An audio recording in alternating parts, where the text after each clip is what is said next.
শুভ বিজয়া বলে বেরিয়ে পড়েছি। আজ ঠাকুর দেখতেও বেরিয়েছি, তার সঙ্গে আরও মাকে বিদায় দিতেও নিউ টাউনে চলে এসেছি একটা পুকুর ঘাটে।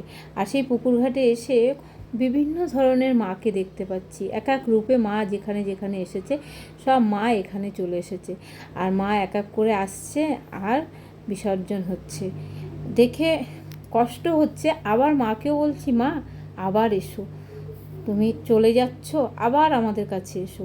আর মাকে বিদায় দেওয়ার সময় গান বাজনা সব কিছু নিয়েই বিদায় দেওয়া। শুভ বিজয়ের আনন্দে মেতে উঠেছে, মাকে বরণ করেছে, সিঁদুর খেলছে, সিঁদুর খেলা হয়ে গেছে। মাকে নিয়ে এসেছে গঙ্গার গঙ্গার ঘাট নয়, এটা পুকুর ঘাট। সব নিউ টাউনে এখানে এসে সবাই দেখো, সবাই সবার চেনা হয়ে গেছে। সবাই একই সাথে মাকে বিদায় দেওয়ার জন্য ঢাকের কাঠি বাজিয়ে, ঢাকে কাঠি দিয়ে বাজিয়ে তুলেছে নাচ গান। আর এই খুশিতে সবাই আনন্দিত। মা চলে যাচ্ছে, কষ্ট হচ্ছে, মাকে খুশি করে বিদায় দেওয়া হচ্ছে।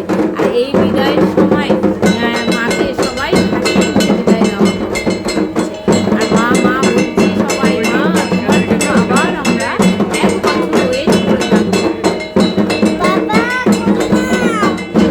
ধুনুচি নাচে মেতে উঠেছে সবাই, আর নাচ গান দুটোই চলছে। আর ধুনুচি নাচে মা বিদায় দিচ্ছে, ধুনুচি নাচ শুনেছে, সবাই বিদায় দিচ্ছে। আর মায়ের কি মহিমা দেখো, মা যাওয়ার সময় সবাইকে আনন্দ দিতে দিতে যায়, আবার আসার সময়ও সবাইকে আনন্দ দিতে আসে। আর এই 4টে দিন আনন্দে আনন্দে কীভাবে যে কেটে যায় বুঝতেই পারি না। যেদিন মা চলে যায় সেদিন মনে হয় যে মা কেন তাড়াতাড়ি এলো আর কেন চলে গেল। মা তো আমাদের মধ্যে থেকেই যেতে পারতো, বলো তাই না?